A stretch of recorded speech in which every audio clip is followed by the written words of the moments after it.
Zee Marathi वाहिनीवरील लक्ष्मी निवास मालिकेमध्ये अखेर प्रेक्षकांची उत्सुकता आता संपली आहे। मालिकेतील भावना आणि सिद्धू या लोकप्रिय जोडीच्या आयुष्यात आता एक आनंदाची बातमी आली आहे। भावना आणि सिद्धू आई बाबा झाले असून त्यांना गोंडस मुलगा झाला आहे। गेल्या काही दिवसांपासून मालिकेत भावना गरोदर असल्याचं कथानक दाखवण्यात येत होतं।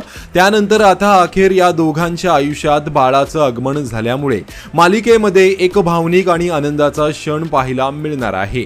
भावना सिद्धू झाले आई बाबा, मुलगा झाला अशा कॅप्शनसह हा खास व्हिडिओ सोशल मीडियावर शेअर करण्यात आला असून चाहत्यांकडून त्यावर लाईक्स आणि कमेंट्सचा वर्षाव होत आहे। आता मालिकेचं पुढचं कथानक कोणतं नवं वळण घेणार याकडे प्रेक्षकांचं लक्ष लागलं आहे।